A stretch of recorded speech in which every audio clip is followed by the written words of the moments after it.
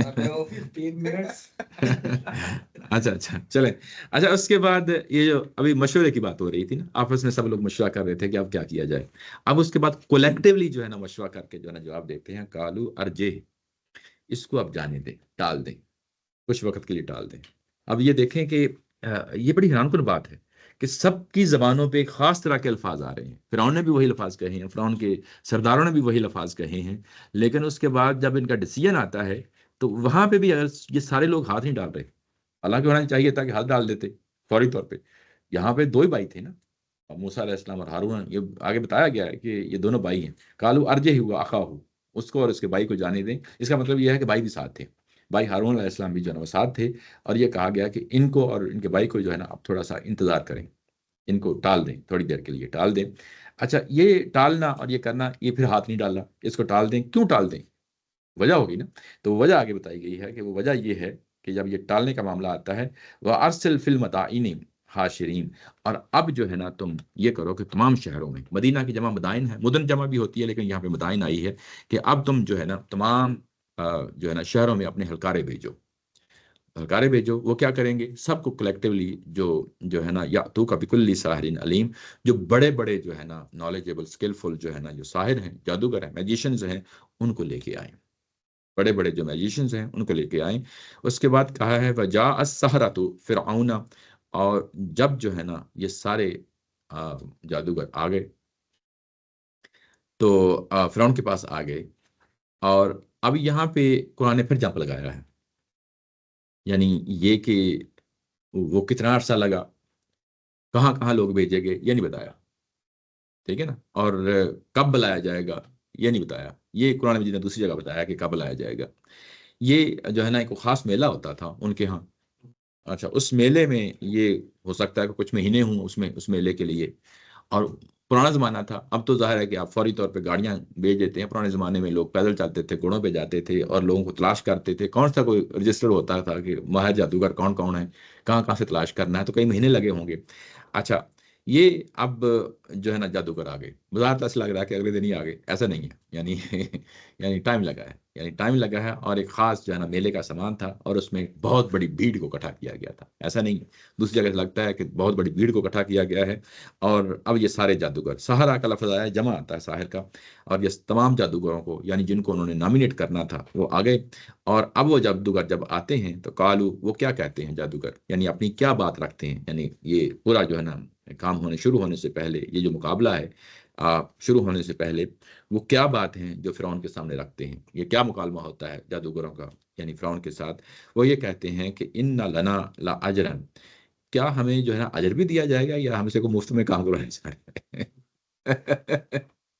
یہ بنیادی طور پہ جو ہر پیشہ ور آدمی ہوتا ہے نا، یعنی میجیشین ہو جائے، مزدور ہو جائے، یا کوئی اور ایکس وائی زیڈ ہو جائے، وہ ایک پروفیشنل جو ایٹیکیٹس ہوتے ہیں، پروفیشنل جو ایتھکس ہوتی ہے، اس کے اندر جو ہے نا وہ پوچھ رہے ہوتے ہیں کہ اچھا اس سے بظاہر جو ہے نا ان کے گھٹیا پر اظہار ہو رہا ہے. ہوتا ہے نا جیسے وہ ایک جادوگر ہیں تو ان کا جو ہے نا یوں کہہ لیں کہ لولی، ان کی ڈیکیڈنٹ جو ہے نا کریکٹر وائز جو پوزیشن ہے وہ بھی سامنے آتی ہے کہ دیکھیں یہ کتنے جو ہے نا گرے ہوئے لوگ ہیں، مورلی جو ہے نا کس طرح کی چیزیں جو ہے نا کر رہے ہیں. پوچھ رہے ہیں بادشاہ سے کہ جو ہے نا کیا ہمیں اجر بھی دیا جائے گا اس کام کے لیے. یہ ایک انڈرسٹوڈ چیز تھی، لیکن ظاہر ہے کہ انہوں نے جو ہے نا اس چیز سے مانگا کہ ہمیں جو کچھ بھی کیا جائے گا. کیوں آئی ہے مطلب قرآن مجید کیوں آئی ہے؟ میں ابھی بتاتا ہوں کیوں آئی ہے. بڑی مزے کی بات ہے، بڑی مزے کی بات ہے. کیوں آئی ہے سمجھنے والی بات ہے نا. یہ اچھا سوال کیا کہ کیوں آئی ہے. تو ابھی بات جو ہے نا اس کو بات کرنے کے بعد یہ مجھے یاد رہے گی. اب آپ یہ نہ کہنا بھول گیا. اچھا اس کے بعد ان کننا نحن الغالبین، اگر ہم جو ہے نا وہ غالب آ گئے. یہاں پہ ان آیا، از نہیں آیا. از کا مطلب یہ ہوتا ہے کہ وین، جب ہم وین کا مطلب تھوڑا سا کانفیڈینس ہوتا ہے، لگتا ہے یہ کانفیڈینس بھی نہیں ہے. ان کا مطلب ہوتا ہے کہ ہو سکتا نہ ہو. ہو سکتا نہ ہو. اگر ہم غالب ہوئے تو ہمیں کیا جو ہے نا اجر ملے گا. اچھا آگے سے جواب کیا دیتا ہے فرعون کہتا ہے کالنا، کہ میں تمہارے لیے اجر ہے.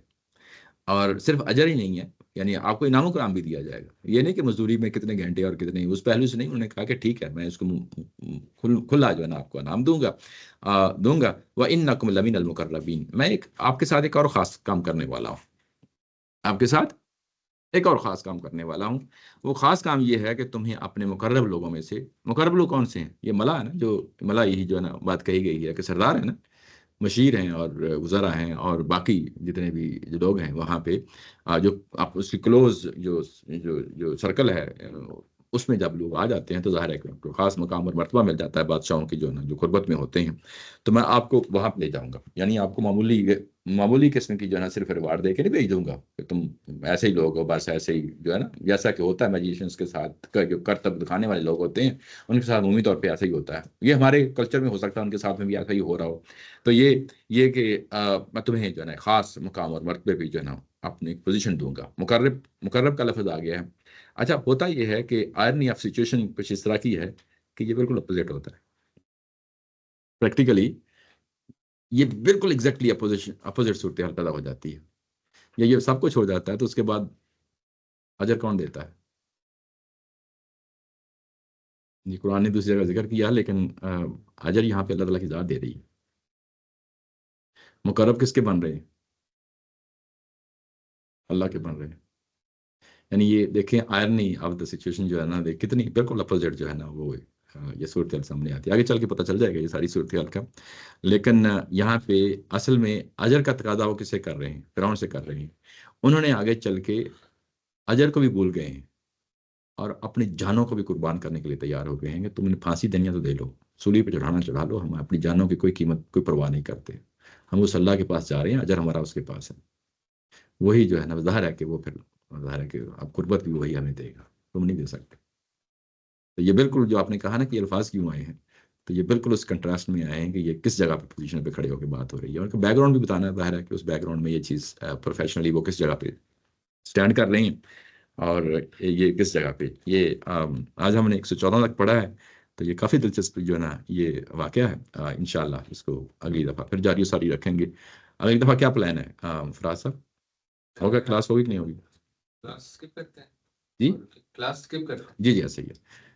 یہ آن لائن جو دوست حضرات ہیں یہ سامنے رکھیں کہ ابھی فراز صاحب جو ہے نا وہ ماہانہ میزان کی کلاس جو ہے نا وہ آرگنائز کر رہے ہیں. تو اس میں پھر جو ہے نا ایک دن میں 2 کلاسیں جو ہے نا میرا خیال ٹھیک نہیں ہے، اوور ڈوز ہو جائے گی. تو اسے بچنے کے لیے ہم جو ہے نا وہ 1 کلاس مہینے میں اسکپ کیا کریں گے، 3 کلاسیں مہینے میں ہوا کرے گی. تو امید ہے کہ ہمارا جو کنٹینیوٹی ہے وہ ڈسٹرب نہیں ہوگی. لوگ جو ہے نا اسی دلچسپی کے ساتھ ایک اگر ہم ہفتہ اسکپ کر لیں تو اس کے بعد یہی سمجھ لیں جیسے ویک ڈیز میں ہم نے کام کیا ہے، ویکینڈ کی چھٹی کر لی ہے، تو 3 دن ہم نے پڑھ لی ہے، 1 دن چھٹی کر لی ہے. سنڈے اسکپ کر رہے ہیں جی ہر مہینے کا پہلے سنڈے جو ہے نا وہ اسکپ کریں گے، لیکن اس دفعہ جو ہے نا وہ پہلا نہیں ہم اسکپ کر سکے، دوسرا اسکپ کر رہے ہیں. ہماری میزان کی کلاس جو ہے نا وہ جو ہے نا آن لائن اگر جوائن کرنا چاہتے ہیں تو یہ فراز صاحب سے رابطہ کر لیں. میں اپنی طرف سے کوئی نہیں کرنا چاہتا.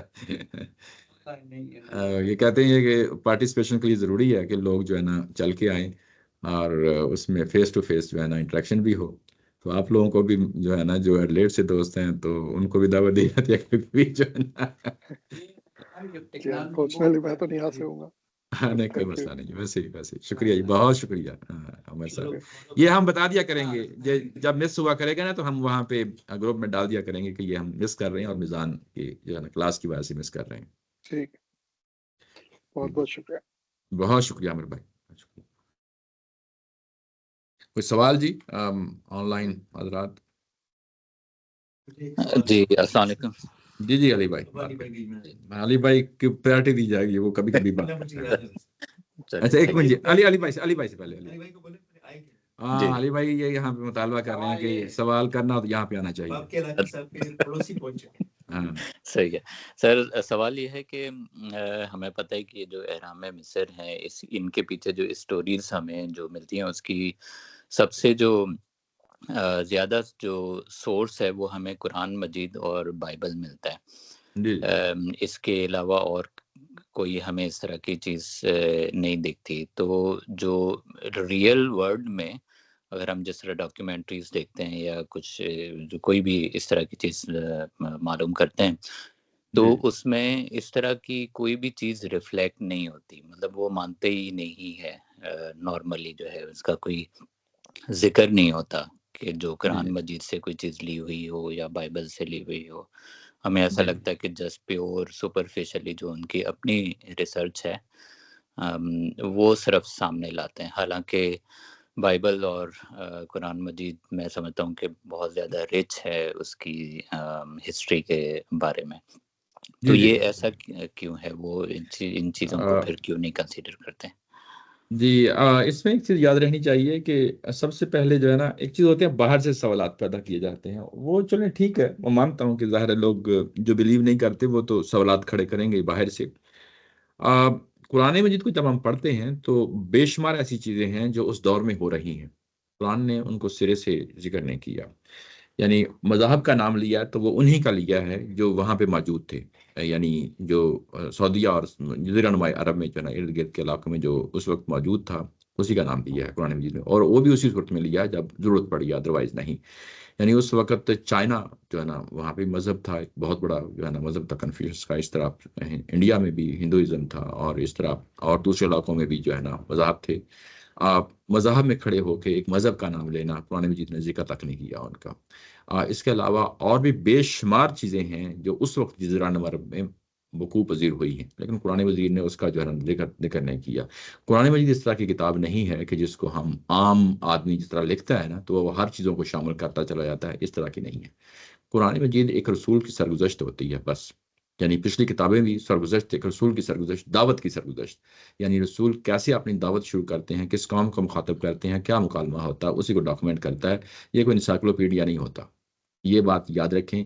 اگر جو مخالفین ہیں اگر وہ اس چیز کو سمجھ جاتے ہیں تو ویل اینڈ گڈ، اگر نہیں سمجھے تو یہ ہم سمجھے ہوئے ہیں. ہمارا یہ نقطہ نظر یہ ہے کہ یہ سرگزشت ہے. سرگزشت کا مطلب بس اتنا ہی ہے کہ یہ بات صرف مخاطبین تک جو ہے نا محدود رکھے گا، اس کو یونیورسل سٹیٹمنٹس نہیں دے گا، یا یونیورسل قسم کے جو ہے نا وہ چیزیں جو شامل ہوتی ہیں کتابوں کے اندر وہ ان کو کبھی بھی مینشن نہیں کرے گا. تو جب مینشن نہیں کرے گا تو پھر ہم یہی کہیں گے کہ یہ سرگزشت ہے ایک رسول کی. اینڈ ٹو اینڈ اگر آپ دیکھیں تو یہ سرگزشت ہے. اگر احرام مصر کا جو ہے نا تورات کے اندر ذکر نہیں آتا، قرآن کے ذکر نہیں آتا، تو اس کی وجہ بھی یہی ہے. یعنی یہاں کوئی انسائکلوپیڈیا نہیں ہے کہ دنیا کو انفارمیشن دینا ہے کہ دیکھو جو بات میں کر رہا ہوں تمہیں معلوم نہیں تھی، میں پہلی دفعہ بتا رہا ہوں یا تمہاری ہسٹری کمزور ہے، میری ہسٹری جو ہے نا زیادہ اسٹرانگ ہے. یہ بات نہیں ہے. قرآن اس کو اس اینگل سے ہم پڑھتے بھی نہیں ہیں، اور نہ ہی جو ہے نا ظاہر ہے قرآن اپنی بات کو اس اینگل سے پیش کرتا ہے.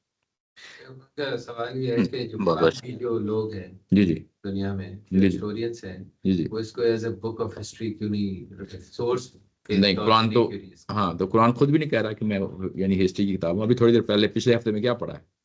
یہی کہا ہے کہ ان کے متعلقہ واقعات کا اتنا حصہ جو نا سنا رہا ہوں جتنی ضرورت ہے بس. میرا خیال ہے کہ شاید اس کا فرق پڑ جاتا ہے، جی اسکوپ کا. ہاں اسکوپ کا فرق پڑ جاتا ہے. جو ہسٹورین ہے وہ اگر ہسٹری چیک کرے گا تو وہ کیسے کرے گا؟ کوئی کتاب تو موجود نہیں ہے، تو وہ تو مادی چیزوں کو لے کر جس طرح کے آج کے طریقے ہیں آرکیالوجی ہے اس کو بھی اس کے طریقے کو بھی کرتا ہے، یا پھر ہسٹورینس جو جیسے جو بائبل کی جو ہسٹوری ہے اس زمانے کی جوزیفس نے لکھی ہے، ان ہسٹورینس کے کو پتا ہو کہ وہ ہسٹورین کون ہے، بائبل کس سے لکھی ہے، تو وہ ان کے لیے یعنی وہ بھی سارا کچھ ذہنی اس پر ہے. جی جی وہ بھی لکھی ہوئی نہیں ہے، وہ بھی سارا یاد کی چیزیں ہیں جو معاشرے کے اندر عام ہے. اس میں آپ کسی ایسے آدمی کے تک تو پہنچ سکتے ہو جس نے کوئی محل بنایا ہوا ہے، وہ اس کے آثار بھی آپ کو مل جائیں گے نا. نہیں، لیکن 586 لیکن آپ پیغمبر کو کیسے 500 BC کے بعد جو ہے وہ لکھی ہے ہسٹری، ہسٹورینس موجود ہیں جنہوں نے لکھی ہے. انہوں نے بتایا بھی ہے کہ ہم خود کون ہیں اور اپنا انٹروڈکشن بھی دیا ہے. جی وہ ظاہر ہے کہ وہ پھر قرآن کا یعنی الہامی کتابوں کا یہ سکوپ نہیں ہے. وہ کہاں ہے 500 والی جو چیز ہے وہ موجود کس چیز؟ وہ موجود ہے، وہ اس کے بعد کاپی بھی عرب کے یہ جو مسلمان کا دور ہوا ہے اس میں ان چیزوں کو پھر روایت بھی کیا گیا ہے.